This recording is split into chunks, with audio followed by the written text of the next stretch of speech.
الحمد لله وكفى سلام على عباده الذين اصطفى أما بعد فأعوذ بالله من الشيطان الرجيم بسم الله الرحمن الرحيم اللهم صل على سيدنا محمد وعلى آل سيدنا محمد وبارك وسلم۔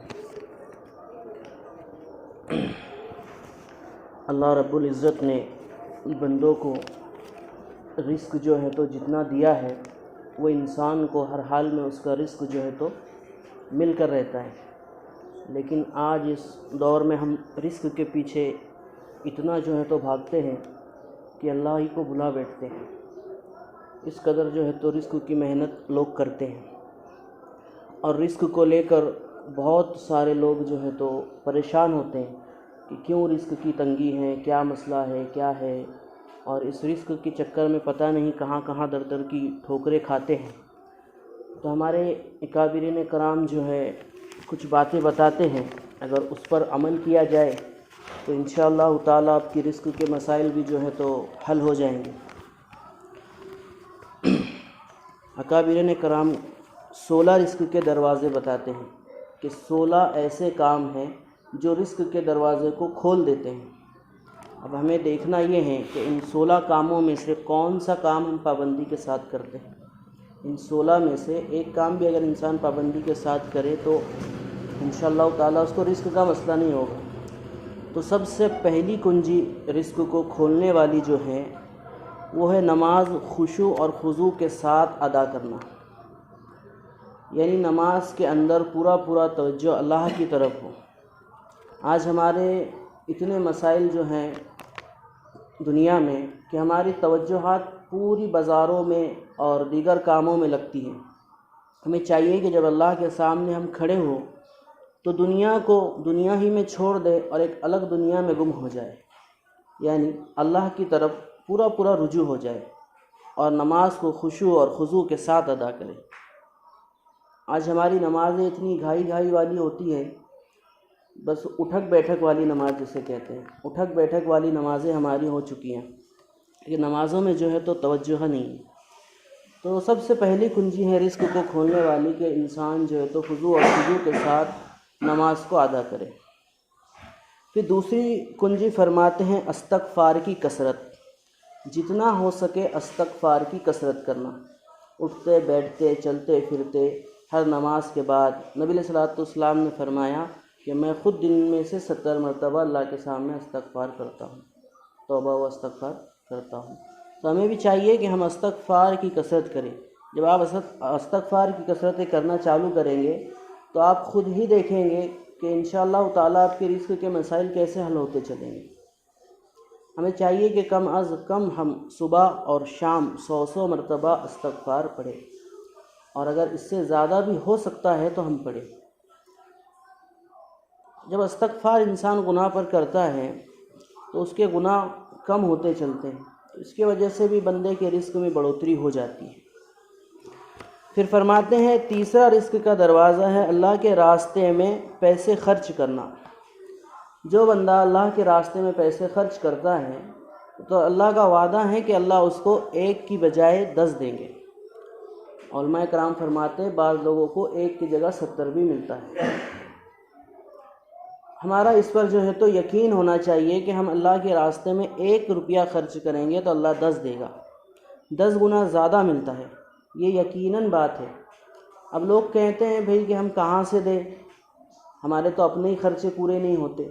تو ضروری نہیں ہے کہ اللہ کے راستے میں آپ لاکھوں سے پیسہ دو، ہزاروں سے دو۔ اگر آپ کی حیثیت کے حساب سے آپ کے پاس 1 روپیہ بھی ہے تو اللہ کے راستے میں دینا چاہیے۔ ضروری نہیں ہے کہ آپ لاکھوں سے ہی پیسہ دو۔ جیسے اللہ نے آپ کو استطاعت دی ہے، جیسے آپ کے حالات ہیں، ویسے آپ اللہ کے راستے میں پیسے دیا کریں، تو اس سے بھی جو ہے تو رزق کے دروازے کھل جاتے ہیں۔ چوتھی کنجی ہے رزق کے دروازے کو کھولنے والی دین کے لیے ہجرت کرنا۔ یعنی بعض لوگ دیکھیں اس اپنے انڈیا سے یا کسی اور سٹی سے مکہ مکرمہ چلے جاتے ہیں، دیگر شہر میں چلے جاتے ہیں تو ان کا رزق بڑھ جاتا ہے۔ تو کئی دفعہ اپنے شہر میں بھی انسان کو رزق نہیں مل پاتا، بہت پریشان ہوتا ہے، تو اسے چاہیے کہ وہ کوئی اور شہر میں جا کر رزق کو تلاش کرے۔ کوئی ایسا بزنس کرے جس سے اس کو شہر میں جانا پڑے یا پھر وہیں سیٹل ہو جائے، لیکن حضرت دامت برکاتہم فرماتے ہیں کہ اللہ کا شکر ادا کرنا چاہیے جس کو اپنے ملک کی روزی ملی ہے، کیونکہ یہ اللہ کی بہت بڑی نعمت ہے کہ اپنے ہی ملک میں رہتے ہوئے وہیں رزق مل جائے۔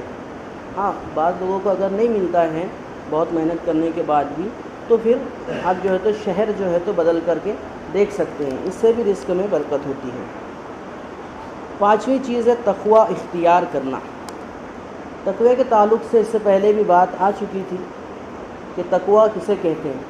تقوی کچھ کرنے کا نام نہیں بلکہ نہ کرنے کا نام ہے، تو اپنے آپ کو تقوی اختیار کرنا یعنی گناہوں سے بچنا۔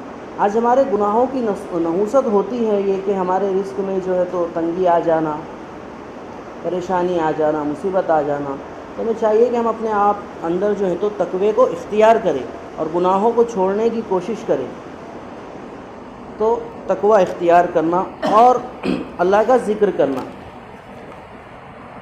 زیادہ سے زیادہ قرآن پاک کی تلاوت کرنا، ذکر اذکار کرنا، اور جو ذکر ہو سکتا ہے وہ کرنا۔ اللہ تعالیٰ فرماتے ہیں کہ اے میرے بندو، تم مجھے دنیا میں یاد کرو تو میں تمہیں عرش پر یاد کروں گا۔ کیا مطلب ہوا کہ ہم زمین پر اللہ اللہ کر رہے ہیں اور بندہ اللہ جو ہے تو عرش پر بندہ بندہ کر رہے ہیں؟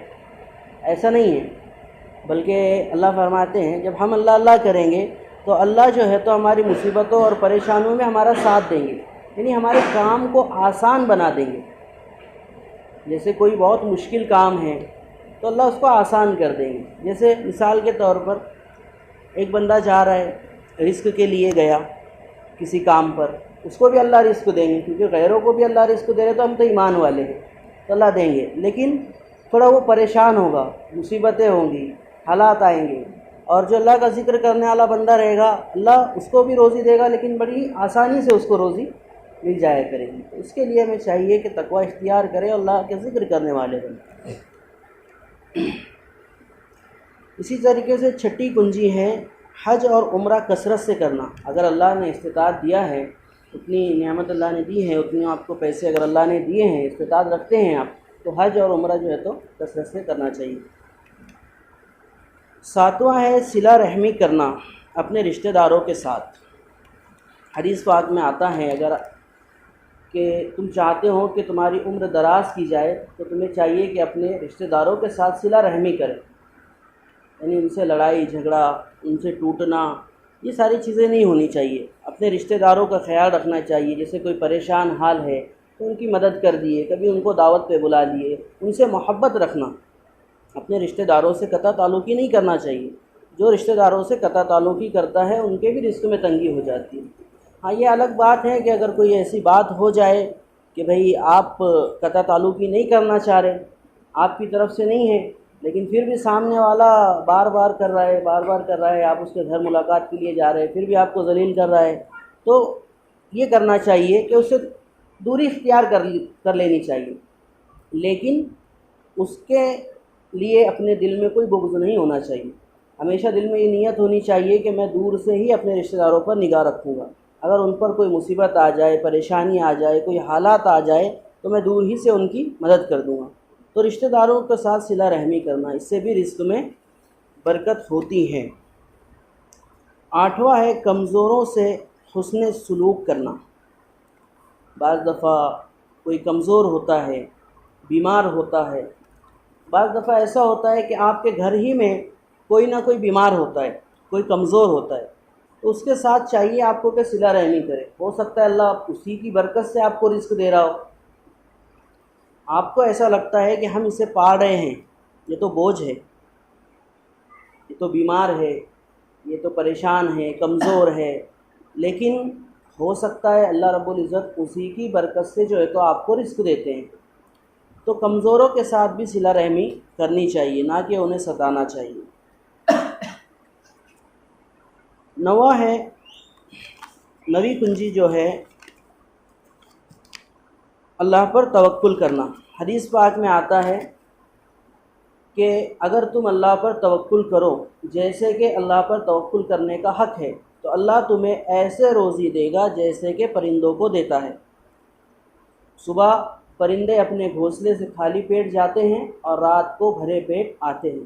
تو اس قدر اللہ پر ہمارا توکل ہونا چاہیے۔ آج اس معاملے میں ہم بہت کمزور ہو چکے ہیں۔ آج ہمارے یہ جتنے معاملے ابھی تک آ چکے اس میں اتنی گڑبڑی ہے کہ کیا بتائے۔ اور آج ہم بس ذرا سا کچھ ہوا تو چلے جاتے ہیں تعویذوں کی طرف۔ یہ اللہ کی طرف رجوع تو کریں نا، ہم اللہ سے مانگیں جو لگ رہا ہے، اور اپنے معمول پر ہم تھوڑا سا توجہ دیں، دھیان دیں کہ کیا ہم صحیح معنوں میں اللہ کے بندے بنے ہوئے ہیں۔ آج ہمارے یہ معاملے اگر کلیئر ہو جائے تو ہمیں کسی کے پاس جانے کی ضرورت نہیں۔ بڑا افسوس ہوتا ہے، لوگ آتے ہیں کہتے ہیں بھی تعویذ دے دیجئے، بہت رزق کی تنگی ہے، لگتا ہے کسی نے کچھ کر دیا۔ ہم کہتے ہیں بھئی ہاں، حضرت فرماتے ہیں ہاں کیا تو ہے۔ کس نے؟ آپ ہی نے تو کیا ہے، خود نے۔ آپ کے اعمال ایسے ہیں کہ آپ نے خود کی رزق خود بند کر دیا، کسی نے نہیں بند کیا، آپ ہی نے آپ کا رزق جو ہے تو بند کر لیا ہے۔ آپ کے گناہوں کی وجہ سے، نمازوں میں توجہ نہ دینے کی وجہ سے، رشتہ داروں کو ستانے کی وجہ سے، یہ سارے جو معاملے ہیں ان کی وجہ سے آپ نے آپ کا خود رزق جو ہے تو بند کر لیا ہے۔ یہ سارے معاملے آپ اپنے سدھار لیں، اللہ کے سامنے توبہ استغفار کر لیں، پھر دیکھیں آپ کی رزق کی پریشانیاں کیسے دور ہوتی ہیں۔ جی معاملہ ہو چکا ہے آج، بس تھوڑا کچھ ہوتا ہے تو ہم تعویذوں کی طرف دوڑ پڑتے ہیں۔ بھی اللہ جسے رزق دینے پر آ جائے اس کو رزق کون باندھ سکتا ہے، اور اللہ جسے نہ دینا چاہے اس کا رزق کون کھول سکتا ہے۔ بڑے سے بڑے تعویذ لے لیجئے، آپ گلے میں لٹکا لیجئے، کچھ نہیں ہوگا۔ یہاں قرآن پڑھنے بولو، ہم سے قرآن پڑھنا نہیں ہوتا ہے، اور جاتے ہیں تعویذات کی طرف۔ ہمارے پاس آتے ہیں، ہم فرماتے ہیں بھئی چلو ٹھیک ہے، رزق کا مسئلہ ہے، قرآن کی یہ آیت پڑھ لو، بزرگوں نے بتایا، علماء کرام نے بتایا، انشاءاللہ فائدہ ہے۔ فرماتے بھئی نہیں آتا ہے۔ کیوں نہیں آتا ہے؟ آپ کی 50 سال عمر ہو گئی، 50 سال کی عمر میں آپ رزق کا مسئلہ لے کر آئے ہیں، اور 50 سال کی عمر ہو گئی، قرآن کی ایک آیت آپ کو پڑھتے نہیں آتی، شرم کی بات ہے۔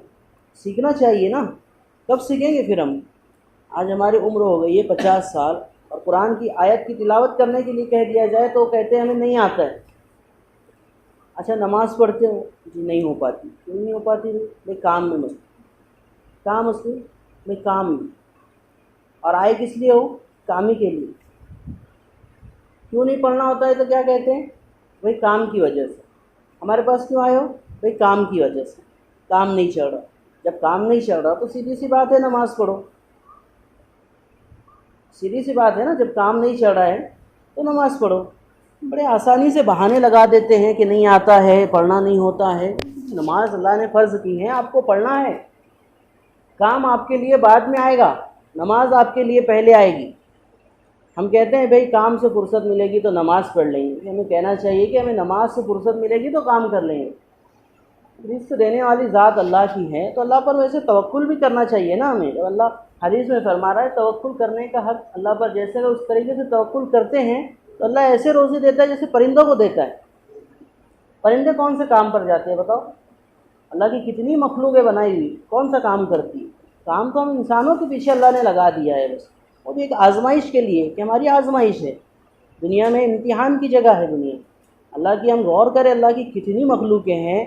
پتھر اٹھاؤ، باریک سے باریک ایسا کیڑا نکلتا ہے جس کو صحیح سے دکھائی بھی نہیں دیتا، اتنی باریک، اور بڑی سے بڑی بہت بڑی بڑی مچھلیاں وغیرہ ہے وغیرہ ہے۔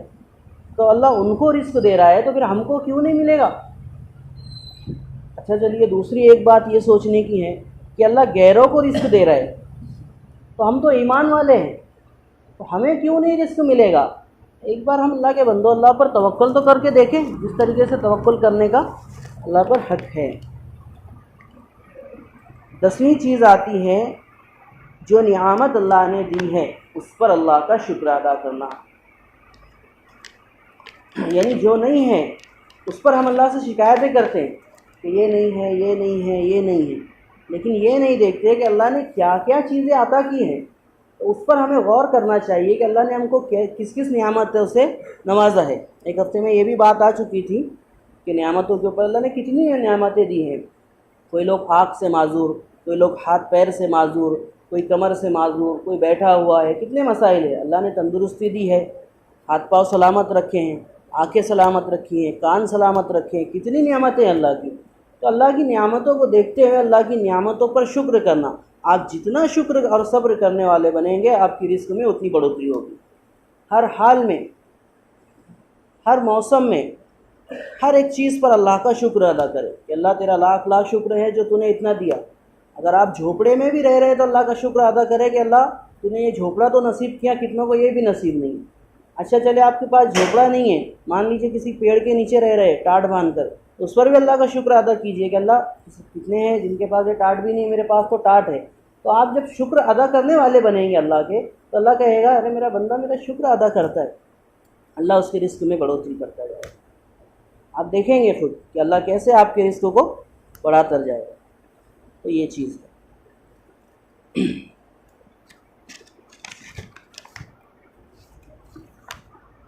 11ویں کنجی ہے رزق کو کھولنے والی، جب آپ گھر میں داخل ہوں تو سلام کر کر داخل ہوں، چاہے گھر میں کوئی ہو چاہے نہ ہو، سلام کر کے داخل ہوں۔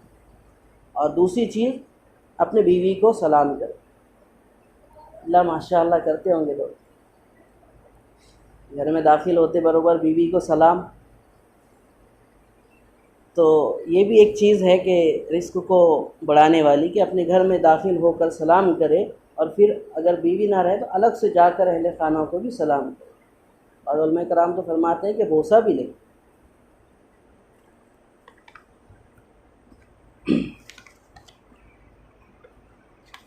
12ویں کنجی ہے رزق کو کھولنے والی، والدین کی فرما برداری کرے۔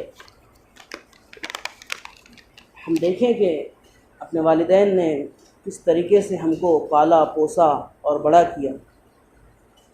آج ہمارے بچے ہوتے ہیں تو ہم ان پر سے سوچیں کہ ہم کتنی محبت اور شفقت سے اپنے بچوں کے ساتھ پیش آتے، تو ہم یہ غور کریں کہ جب ہم بچے تھے تو ہمارے ماں باپ نے بھی اسی طریقے سے بالکل ہماری پرورش کی ہوگی۔ آج کتنے گھر ایسے ہیں جہاں ماں باپ کو چلایا جاتا ہے، بعض گھر عاجز نے ایسے بھی دیکھے ہیں جہاں پر ماں کو گالیاں دی جاتی، کئی جگہوں پر ہاتھ اٹھایا جاتا ہے۔ اللہ خیر کرے، ایسا جو ہے تو ماحول بن چکا ہے۔ تو اپنے ماں باپ کی فرما برداری کرنی چاہیے، کوئی بھی کام ہو تو ان سے رائے مشورہ لینا چاہیے۔ آپ کہتے ہیں کہ بھئی بزرگ ہو گئے، اب آپ کیا رائے مشورہ دو؟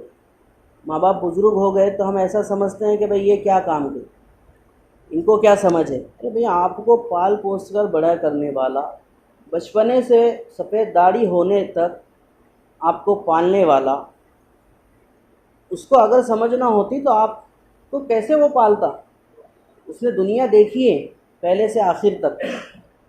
ہم کہتے ہیں کہ بھئی ان سے کیا رائے مشورہ کرنا؟ بھئی کرنا پڑے گا، اور فرما برداری کرنا پڑے گی، ماں باپ کی ہر بات ماننا پڑے گی، چاہے ماں باپ آپ کے کتنے ہی بوڑھے کیوں نہ ہو جائے، لیکن ان کی آپ کو فرما برداری کرنی پڑے گی۔ تو یہ چیز بھی ہے جو رزق کو بڑھاتی ہیں۔ ہم توجہ دیں، اپنے گھر میں دھیان دیں یہ چیزیں ہیں کہ نہیں ہیں ہم میں، اس کے بعد تعویذات کی طرف بھاگے، اور انشاءاللہ تعالی اگر یہ چیزیں ہم کریں گے تو یہ سب چیزوں کی ضرورت ہی نہیں پڑے گی، اس قدر جو ہے تو ہمارا رزق جو ہے تو کھل جایا کرے گا۔ 13ویں کنجی رزق کے دروازوں کو کھولنے والی ہے ہمیشہ باوضو رہنا۔ ہمیشہ باوضو رہنا، وضو ٹوٹ جائے تو پھر وضو کر لے، وضو ٹوٹ جائے تو پھر وضو کر لے، یعنی اپنے آپ کو ہر وقت باوضو رکھنا، یہ بھی رزق کو بڑھانے والی چیز ہے۔ آپ صلی اللہ علیہ وسلم کے پاس ایک صحابی آئے اور فرمایا کہ اللہ کے رسول رزق کی تنگی ہے، تو فرمایا کہ ہمیشہ باوضو رہا کرو۔ حضرت جی دامت برکاتہم ایک دفعہ ایک جگہ پر گئے جو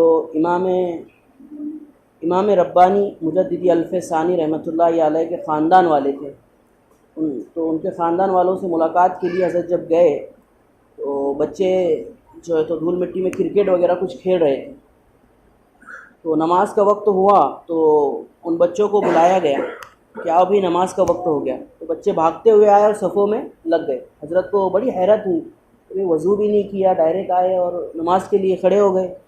تو نماز ہونے کے بعد حضرت نے پوچھا کہ بھئی ایک بات سمجھ نہیں آئی، یہ کیا معاملہ ہے کہ بچے آئے اور ڈائریکٹلی نماز کے لیے کھڑے ہو گئے، وضو بھی نہیں کیا؟ تو فرمایا کہ حضرت ہمارے خاندان میں بچپن ہی سے یہ عادت ڈالی جاتی ہے کہ ہمیشہ باوضو رہنا ہے، تو ہمارے وہاں کوئی بھی کبھی بے وضو آپ کو نہیں ملے گا۔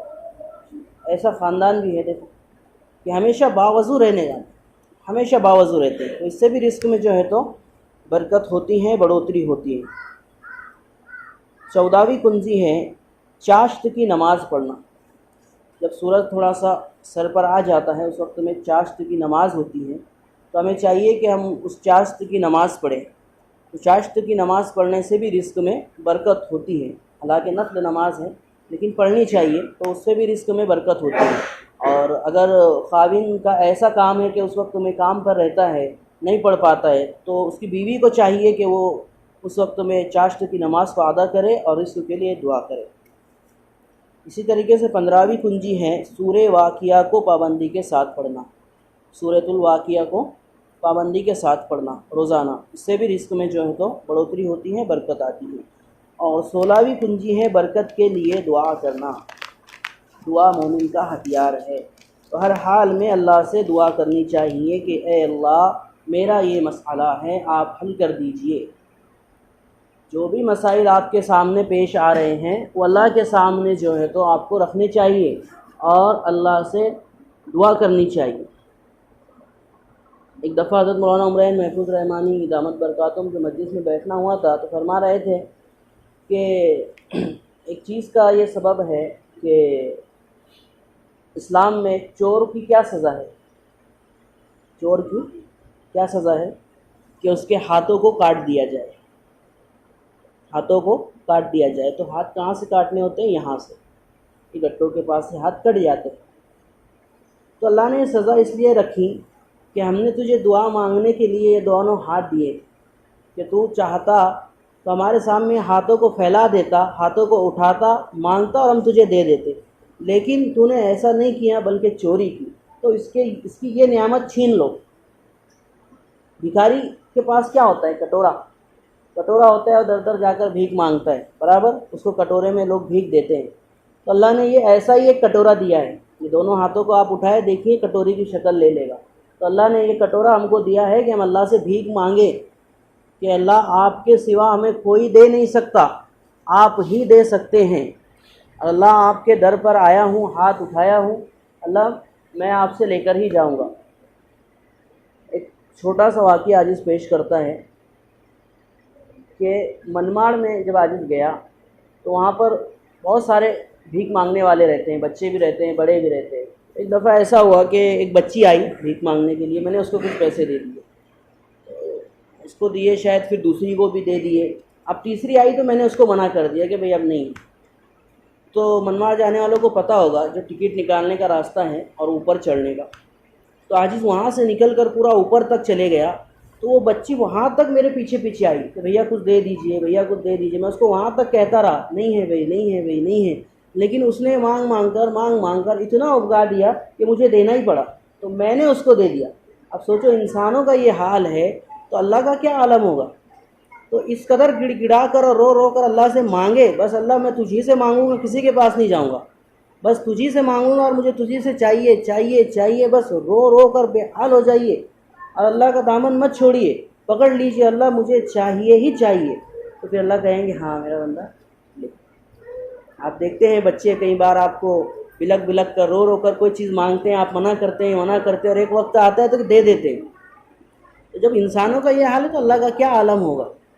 تو اس قدر مانگے اللہ سے، ہر وقت دعا مانگتے رہیں، دعائیں مانگے، اللہ کو کہیں اللہ بس میں تجھی سے چاہتا ہوں، تجھی سے ملے گا، تیرے در پر آیا۔ اللہ کہتا ہے جو میرا بندہ میرے سامنے ہاتھ اٹھا کر مجھ سے مانگتا ہے، مجھے شرم آتی ہے کہ اس کے خالی ہاتھ لوٹا دوں، تو اللہ کے پاس سے آپ کو ملے گا۔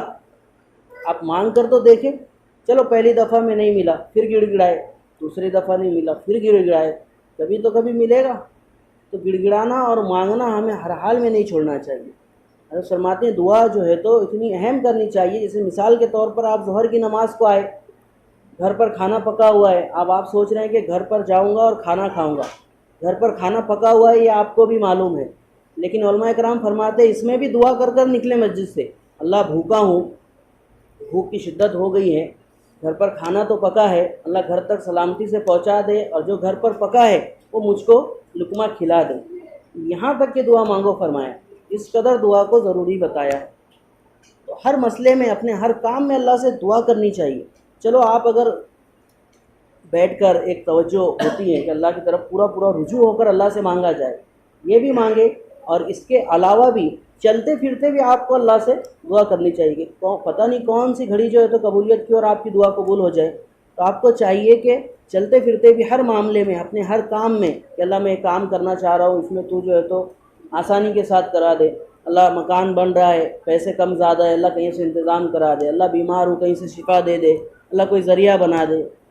اللہ ذریعہ بنا کر بھی شفا دینے پر قادر ہے، اور بغیر ذریعہ بنائے ڈائریکٹ شفا دینے پر بھی قادر ہے۔ تو ہمیں چاہیے کہ اللہ سے ہر حال میں مانگیں۔ اللہ کہنے سننے سے زیادہ ہم سب کو عمل کی توفیق عطا فرمائے، اور ادھر ادھر بھٹکنے کے بجائے ایک اللہ کی طرف رجوع ہونے اور اللہ ہی سے مانگنے کی توفیق نصیب فرمائے۔ وآخر دعوانا ان الحمد للہ رب العالمین۔